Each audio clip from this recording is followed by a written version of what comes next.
balya ne bantu bannaabwe nga si busezi nga si njala, bali bakola buli kika kya zambi kyonna ky'omanyi. Bigenda sooka olw'ennyonta n'enjala ebiriko, bigenda sooka distracting ekitundu wonna we binaatuuka. Abakazi ennyonta y'abasajja, abasajja ennyonta y'abakazi.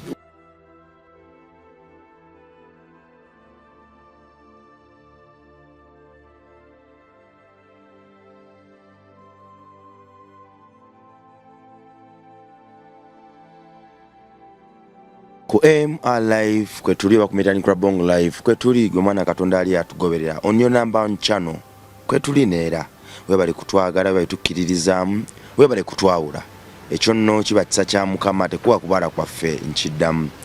Tuli mu campaign ya Let My People Go la Bongo Chate Foundation.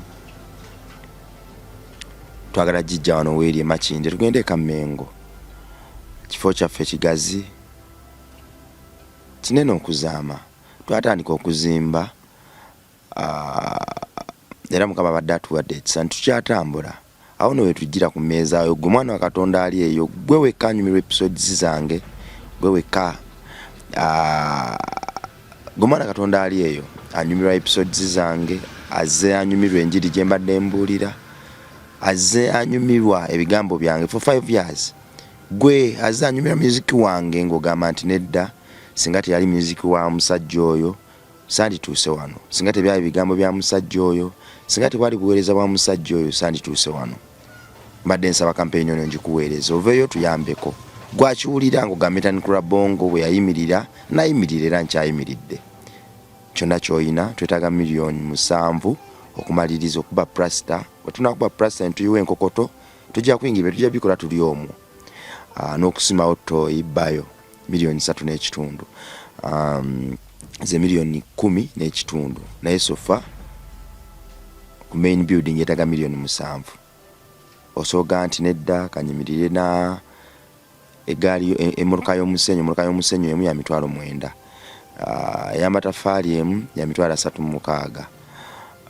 Kyonna Katonda kyaba kusobozesezza okuyimirira nakyo akasawo ka seminti gwe wekka zanyumira music wange. Igwe agamba nti Metani Club Bongo sandibadde wendi singa teyayimuka. Gwe agamba nti nedda obweza Metani Club Bongo la Bongo Chate Foundation gye tuba tutambula nali ebbanga singa teyaliyo sandibadde na kisa kye nnina. Gwafunye ebyamagero lwa foundation eno, gwafunye okwagana nato lwa foundation eno obuweereza buno, gwafunye omukwano nato lwa music wange nze nkuba. So tukwatirako akasawo ka seminti ka $3,10,000 tugende waka. Tulina omwezi gumu wano waddenga okwolesebwa kwatuyisizza mu lugero lw'abaana ba Isirayiri bwe baali batambula, bwe baali balina okutuukira mu nnaku 4 batambulirayo emyaka 4 naye ng'obuzibu bwava mu kutya nti ekkubo ery'okumpi lyalimu Abapalesitayini. Olutalo lwali lunyinyiikidde okufa, okulwana, okuwaguza n'akavuyo akali mu kkubo eryo kyabatiisa nnyo era ne bajeemera. Nabbi ne bagamba nti nedda wadde Katonda atuwadde emmere mu ddungu, wadde atujje mu busibe, wadde atuponyeza okufa, wadde atukuumye naye tasobola tuyisa kuba Palesitayini abo bakambwe okukamala. N'abeegayira n'abagamba nti nedda banna bwe tuyitawo tugenda kumala ennaku 4 tutuuke mu nsi ensuubiza. Bagamba nedda ku bukambwe bw'Abapalesitayini, ku busungu bwabwe ffe katuyite neewala. Fenno tugamba nti nedda la Bongo Chate Foundation tujja kuyita wala katuyite wano wadde waliwo akavuyo ebiseera ebisinga oba osenguka oddamu kuzimba buto naye wammwe tewaba wabi. Tugenda kuwaguza, tugenda kugenda ewaka ne waggulu wa byonna tugenda kulya ekyalo ky'e Kamengo tukimalewo nga bwe tulidde Makindye. Waggulu wa byonna tugenda kujja abaana bonna mu kibuga nga tubatwala e Kamengo. Obuzibu bwe tulina wano bubuno nti bwe tujja omwana ku street kimwanguyira nnyo okuddayo lwakuba nti batambuzawo na bigere. Ne bw'omugamba kunaaba omwana amaze emyezi nga tanaaba emyaka olumu ensusu ziba zibasiiwa. Kati bw'omugamba anaabe ne olususu ne lumusiiwa ogusooka ne musiiwa ogwokubiri, ogwokusatu adduka n'addayo kuba atambulawo butambuzi. Ekyala environment ya wano wafunze, twebaza Mukama olw'ekyo. Twatandika wagazi nnyo ne kati wafunze. ekyo kyebaliza Mukama.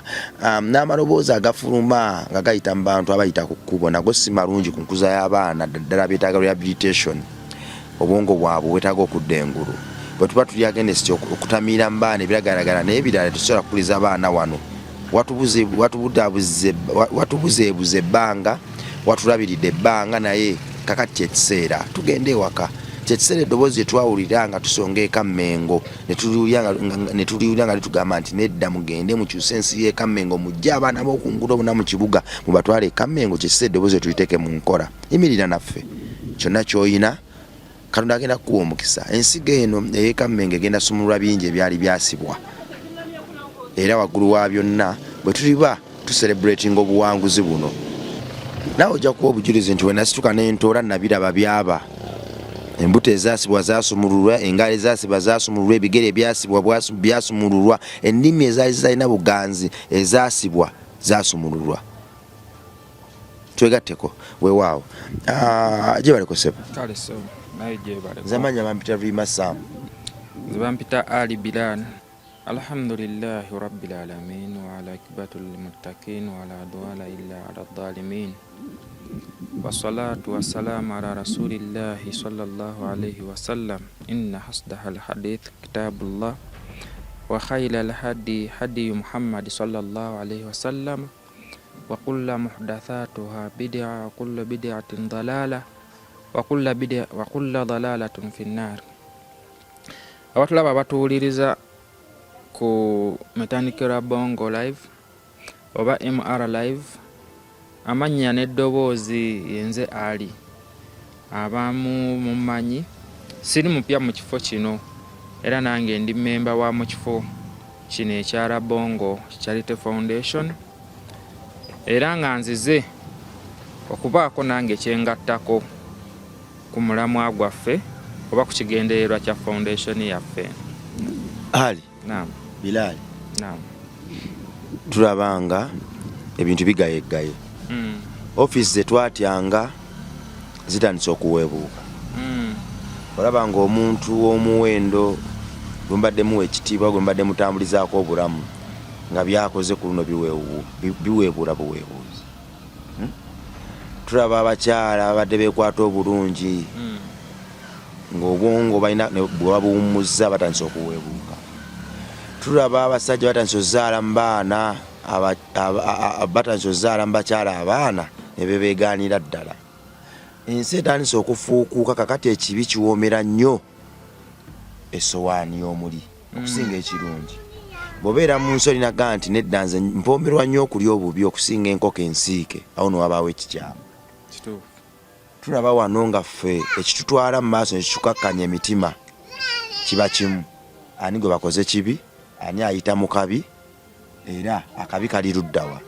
Ewabeera okulabwa okusinga wewaba amaziga agasinga, ewaba essanyu abantu babirabira ddala nga bya bulijjo tebikola makulu.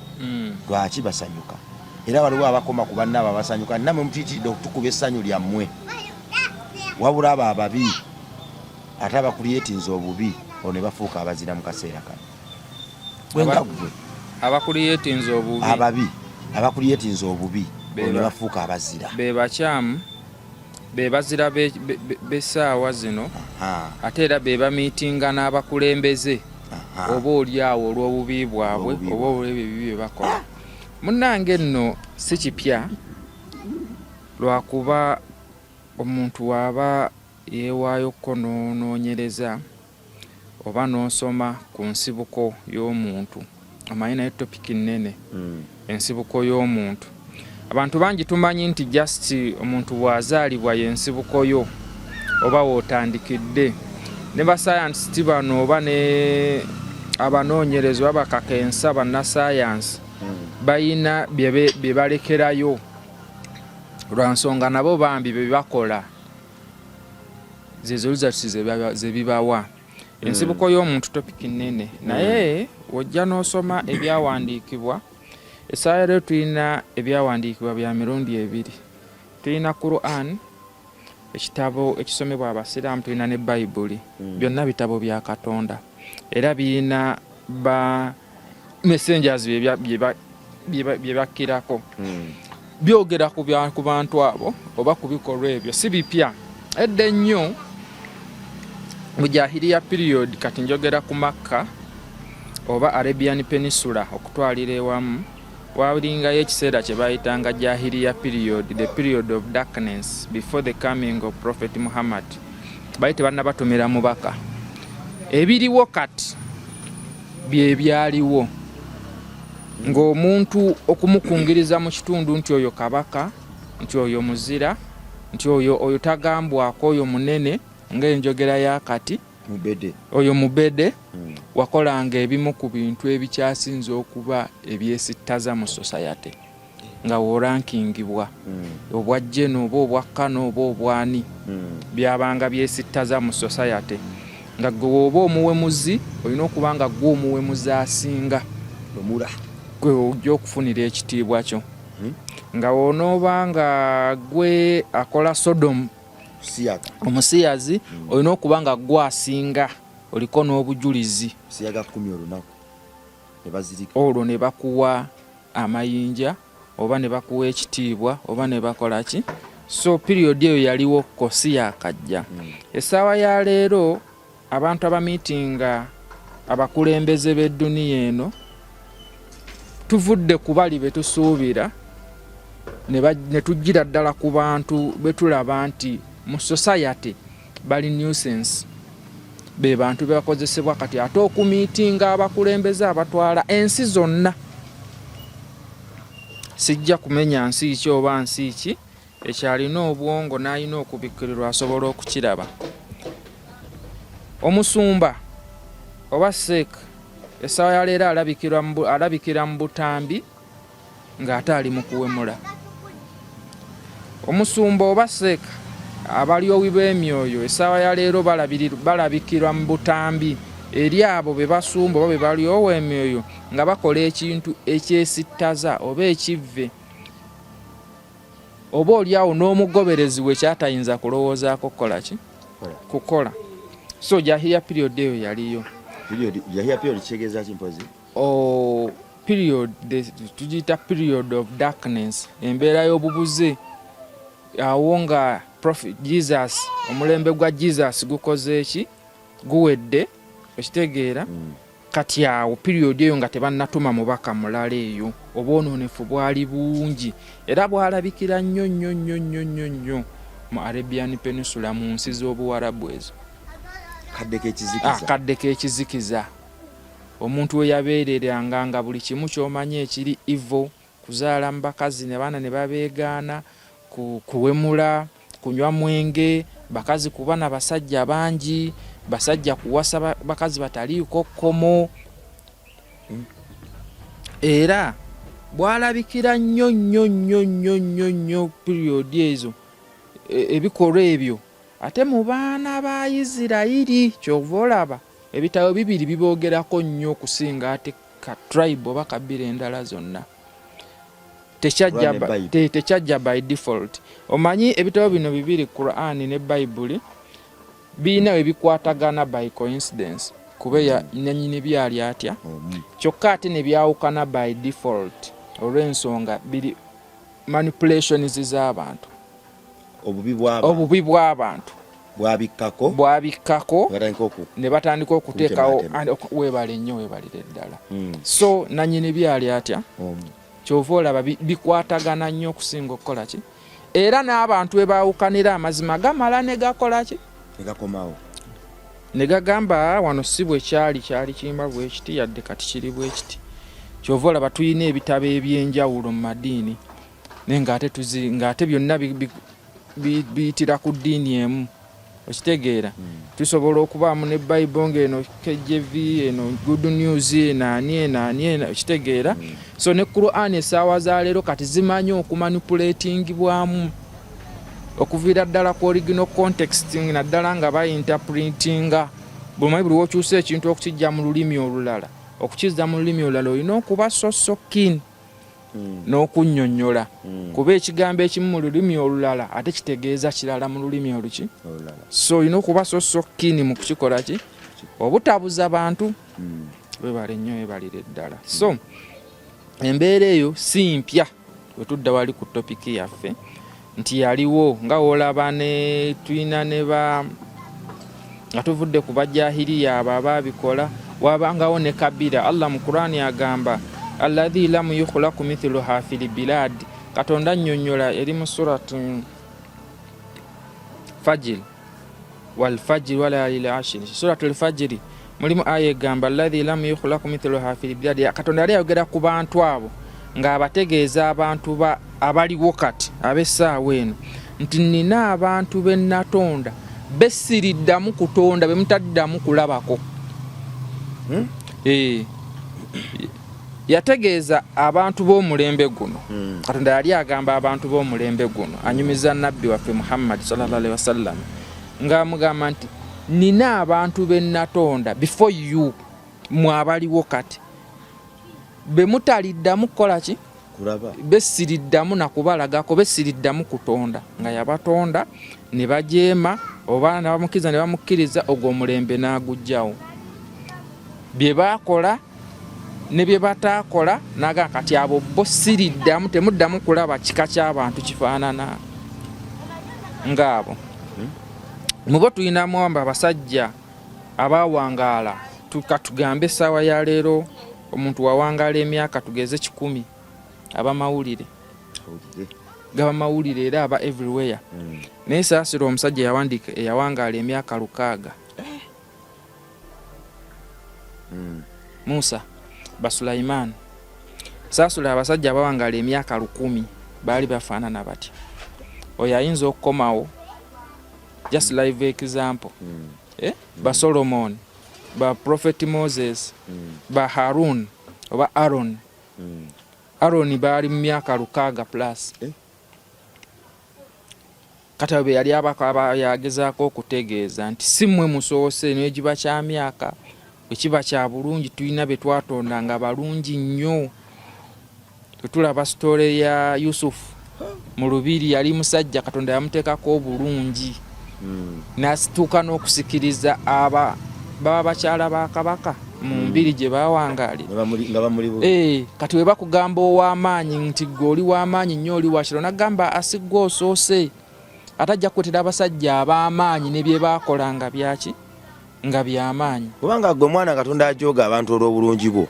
Yusufu yali mulungi nnyo nti yatuuka n'okusaba Mukama amukuumireko mu kkomera ng'ebikome bimususseeko ntwalako mu kkomera bansibe. Weebale nnyo weebalire ddala newegaba amaanyi nga gwogeewulira amaanyi nti mu kikondo oli w'amaanyi nnyo si gwe akoze ki Katonda yabatonda nagamba nti ate tojja nakubalabirako tojja kubalaba nabakutegeeza nti siriddamu batonda nabatonda n'amaanyi ne mbajjawo.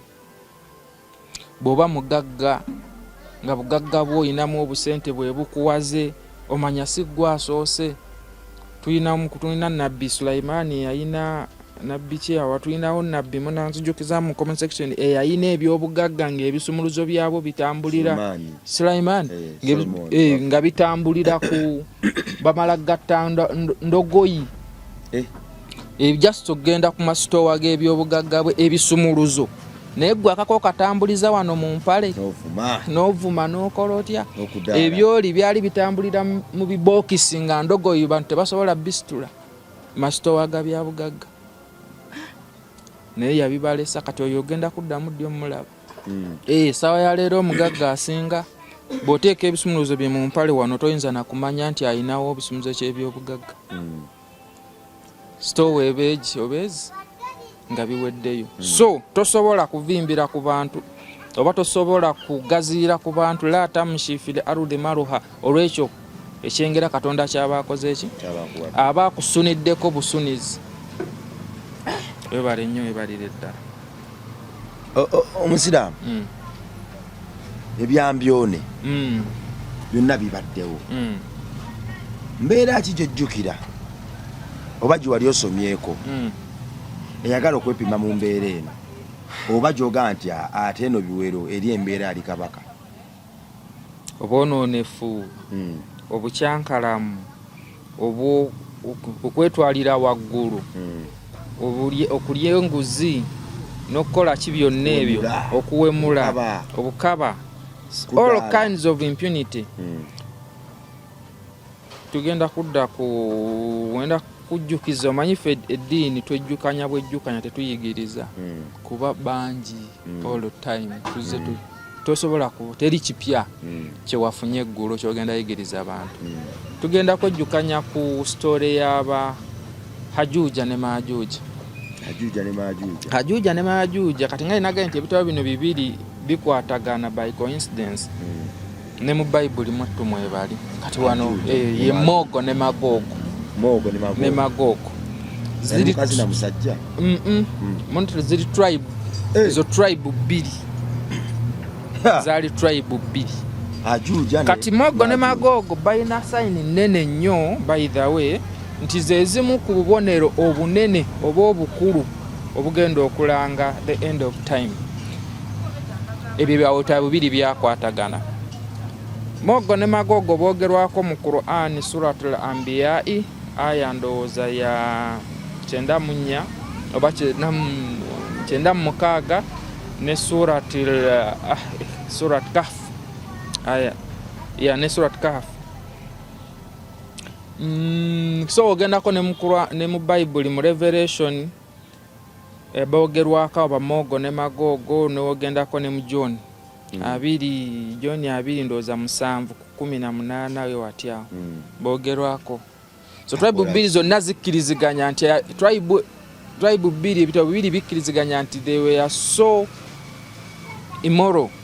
Tribe ebitabo bibiri byonna byakikoonera mu tribe ezebbiri nti mu buseegu baalimo bali beetaaga luwa kubafuiranga luwa buli kadde baabo nga baatuuka ekiseera okuba nti balya ne bantu bannaabwe nga si busezi nga si njala wabula bwonoonefu bakikola lwa bwonoonefu kunyumirwa. Kankulyeko ennyinda eno nga balinga essaawa ya leero kye tuyita enzige. Omanye enzige nga zaagudde mu kitundu tewasigala green n'omu okitegeera kati bo we baakolanga yenkola yaabwe oba bakkuse oba tebakkuse. So baabanga present day nga onoolaba ekigundi ky'enzige obusibuko bwa tribe eyo n'obuvo because ekino kyetwogerwako ekyafaayo kya ddadda nnyo zirimu assumptions tekiri kiriya. Abamu bagamba basibuka mu Persia, abalala tribe ezo zasibuka mu Roth.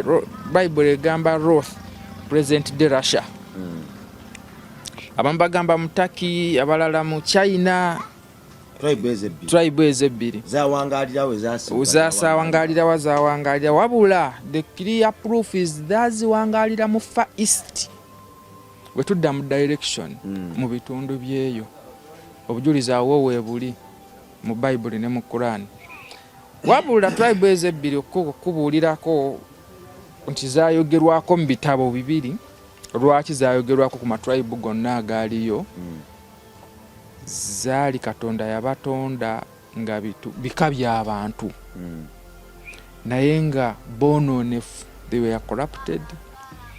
Baali bakola buli kika kya zambi kyonna ky'omanyi nga tebasaana kubeera mu bantu balala olw'embeera zaabwe ate kyekyo baakikolanga nga ye kalica yaabwe. Empisa embi bazifuula byabuwangwa. Weebale nnyo weebalire ddala opaka Katonda alina omwami gwe yatonda oba gwe yabaleetera nga savior wa that time bamuyita Zulkarnain era ye yabasanga abantu abo. Zulkarnain y'omusajja eyatambula ensi yonna.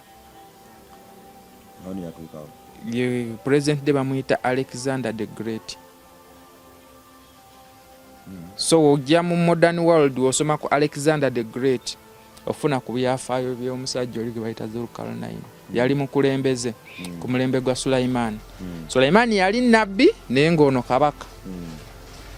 Ekitege oli yali nabbi naye ng'ono ki so baalibo they lived babiri at a time.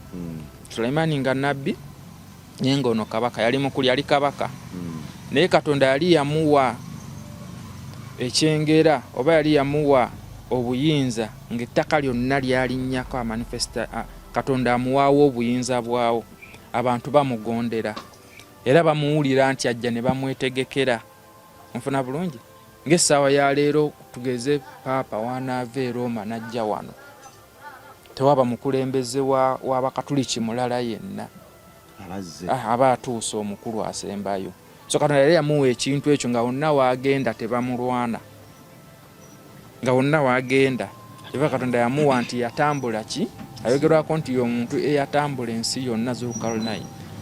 Essaawa ya leero bamuyita Alexander the Great. Bw'osoma ku byafaayo bya Alexander the Great yoli kati alina we yatuuka mu bantu abo actually yali tamanyi lulimi lwabwe, abantu abaseegu abo. Mu Qur'ani agamba nti bamugayirira ne batuuka okufuna ne banoonya ani ayogera olulimi lwabwe ng'asobola omuyintapulitingira, olw'okuba nti yali ava wala ne gye bali yabula, wabula Katonda n'amuwa okutegeera by signs, nga bakozesa signs era ze baayogeza naye. Onfuna bulungi? Ne bamutegeeza nti tulina ebika bibiri, Hajuja ne Mahajuja, naye abantu abo batukozeeko obulumbaganyi, batumalawo, batulemeredde, tuyambe nga tonnava wano, sooka obatuggyemu kuba obuyinza obukola ki. Kati nno tugamba ku musajja oyo bamuleeta ng'omusajja omu naye yalina amagye ge nga wala nti yali kabaka, tatambula omu, kitegeera atambula n'abagalagala bayita babambowa baki bonna, kabaka nga anaatambula delegation eba nnene. So yalina amagye gaawo nga bakwasaganya, era mu bintu bye yakozesa okubaggalira ebitonde ebyo byonna gye yabiggalira mwalimu steel ne copper. Steel ebyuma okuggala enzigi kigeeti ezo, ne copper yabakwata n'abaggalire wano, n'abakwata n'abaggalira mu kkomera eryo. Ebika ebyo bimeka? Era gyebiri biramu. Ekigendo ekikakasa nti gyebiri biramu Katonda abyogerako mu Bayibuli, ate abyogerako ne mu Qur'ani nti ajja kubita bijje ku nsi towards the end of time, ng'enkomerero enaatera okukola ki? Okutuuka. Awo nze naawe wali bita birikola ki? Soka awo ngendo confirming oba yabita wati yabita. Kati wali bita birikola ki? Bigenda sooka olw'ennyonta n'enjala ebiriko, bigenda sooka distracting ekitundu wonna we binaatuuka. Abakazi ennyonta y'abasajja, abasajja ennyonta y'abakazi. Bwe kuba kunywa amazzi ng'ennyanja zikala, kubba banyagulula, bwe kuba kubba nga tewasigalawo kintu na kimu, ekitegeera. So ekyo kisobola okukulaga nti kinna happeningako wantu wonna nti ennyanja yakaze, ennyanja bagikaza. Bwegamba amayanja wabula ebyafaayo bigamba nti Katonda yabiprohibitinga ebitundu bina we bitajja kutuuka. Ewasooka ku lusozi lwe bayita Tur oba ku Mountain Sinai, eri Mountain Sinai eri Isirairi awo, Moses we yayogerera ani ne Katonda we yamusisinkana, olusozi olwo yabiziyizaawo. N'olusozi n'ekifo ekirala bakiyita Masjid Aqsa, era kiri awo wakati wa Isirairi ne Palestine, ye Temple of Solomon. Ogitegeera bulungi, gye bakaayanira ennyenye, yabiziyiza n'ekitundu ekyo yabikiziyiza. Ekirala Makka tumanyiyo bulungi, ne Madina bye bifo bina tebijja kutuukayo, yabiziyiza era tajja kubiraga kkubo bikola ki? Ajja kubibuza bigende ewalala olw'obugulumivu oba olw'ekitiibwa ky'ebifo ebyo, tibifo bya bannabbi. Tajja kubireka kujja kusumbuwa bintu biki bibeera mu kifo ekyo. So ebitonde bibiri mu kkomera Alexander the Great yabisibirayo n'olw'obuyinza bwa Katonda, yabisibirayo Gog and Magog, tribe ezo. So baali basezi, baali bakola buli ivo yonna gy'omanyi ku bantu, benzi, batamiivu, bali banguzi, babalik. Era gundi ennyonnyola nga Babalik tribes. So ekigambo Babalik kiri wide, Bayibuli ezinyonnyola nga Babalik tribes. sokojja okutematema ekigambo babaliko oyinza osulawo ng'onnyonnyola n'ebikikwatako so oteekinga ekyo oba omaze okukola samale y'abiri byonna so bye bitonde ebyo so n'ekitonde ekirala Masihi Dajjal kati Masihi Dajjal oyo era naye wekugambira nti ayogerwako mu Qur'an mu basiraamu si mu Qur'ani wabula ayogerwako mu hadithi ne mu Bayibuli so mu Bayibuli ayogerwako nga Antichrist oba ali omuwuliddeko labongo Antichrist oyo naye ayogerwako nti ajja kujja at the end, towards the end of the time era byebimu ku signs ennene eza Yawmal Qiyama olunaku lw'enkomerero zezimu ku signs ennene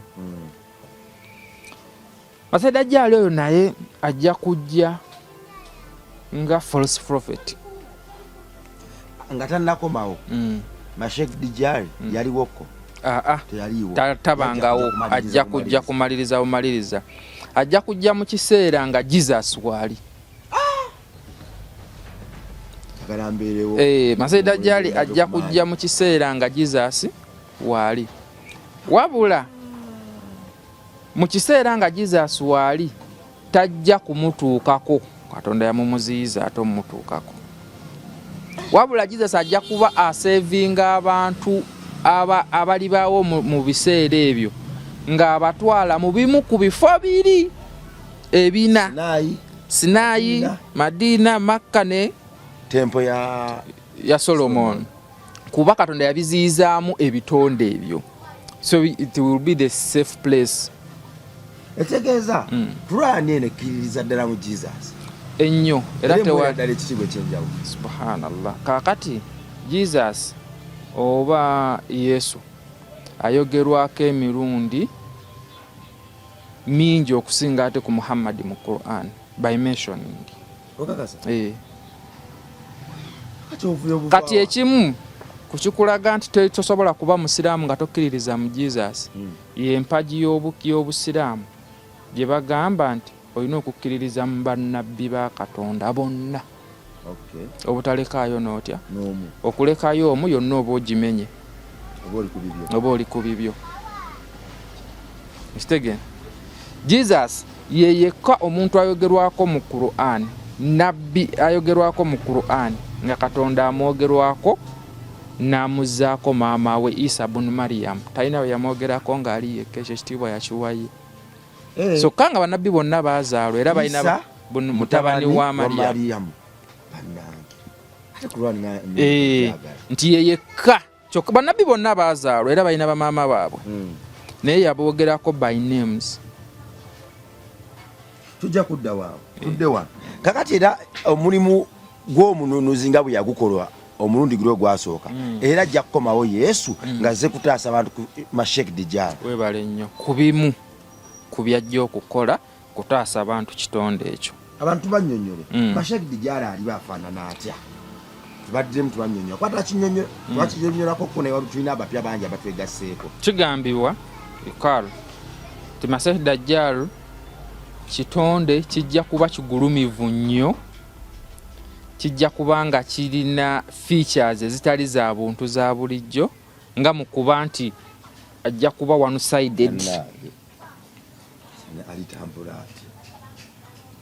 bw'aba Katonda asobola okutambuza omusota nga tegulina magulu ate olwo ayinayo okugulu okumu bw'aba asobola okutambuza egimu nga tegiraba nakulaba nti omusota tegulaba kiki tegiraba naye nga gutambula gusafayipinga era musanyufu bwegukusaba kukubojja so ajja kuba nga alina features eziri nga zikwanguyira n'okugamba kye baba bakugambye nti kituufu nzi nabbi wa Katonda olaba mbafaanana nti kituufu totufaanana oli ndi Katonda olaba nkufaanana nti tokifaanana oli okitegeera so ajja kujja mu kiseera nga Katonda ataddewo ekyeya mu dduniya nga temuli mmere temuli mazzi bantu bayagga buyazi kati ate ye Katonda ajje nga ate yamuwadde ebintu ebyo abantu bye bayaggira ajja kujja ajja kutambulanga n'emmere ajja kutambulanga n'amazzi nga bw'omukkiririzaamu byonna by'abakugambye ogamba nti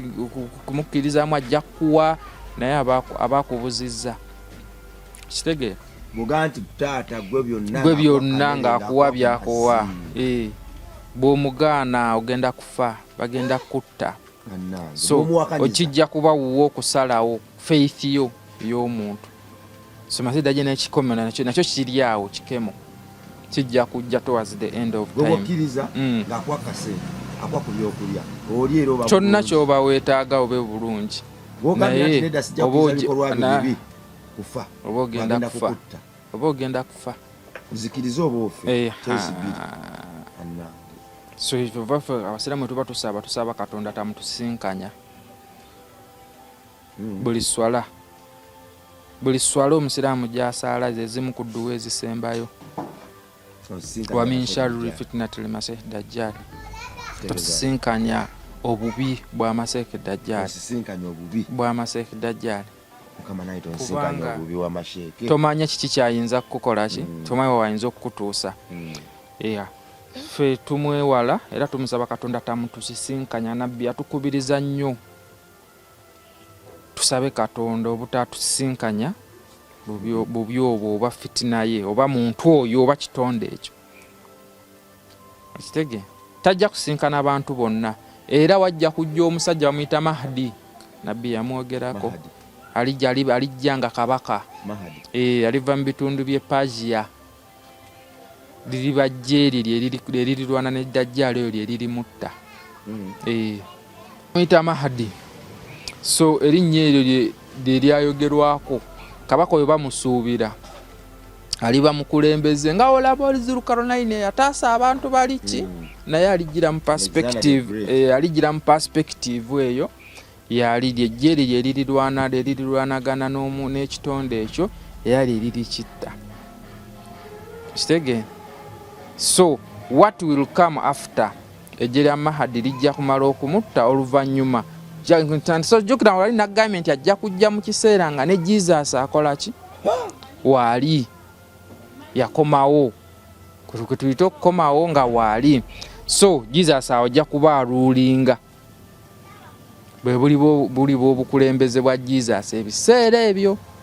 Naye ng'omusajja ajja okutta Masiih Dajjal n'ejje lye oba n'abantu be aliba Mahdi.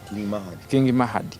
Era obukulembeze bwe bujja kuba bwayogerwako nti bujja kuva mu side za Persian.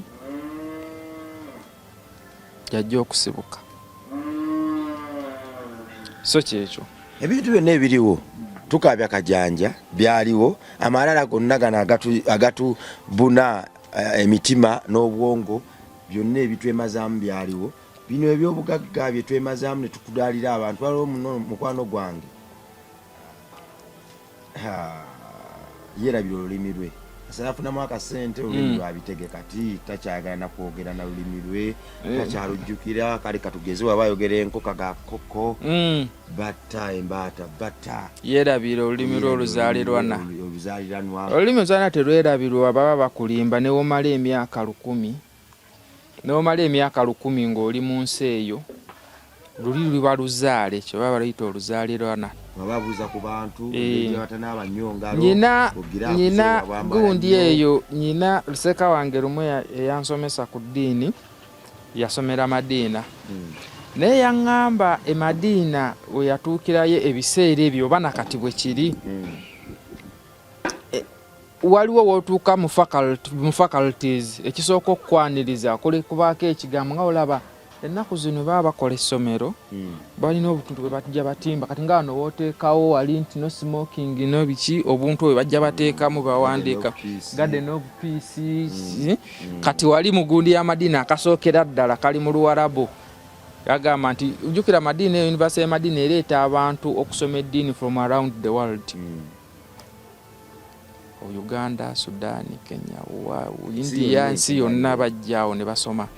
Ekisookera ddala akagambako kanyumira nnyo kategeeza bakulaga kawandika nti kamithero kakathil.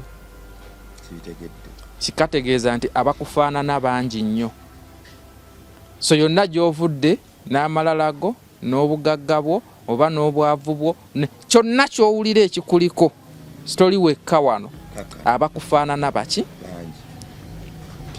era baki emphasizinga nnyo buli we bakulaba ng'obula. akantu kaliwo akasomako genda kateekako kateeka Mengo nawe twafuna kagadde n'obufuzi upande pande nakutujja kufuna we tukateeka ddaani abakufaanana bangi nnyo nti kamithiru kakaki kathiru abakufaanana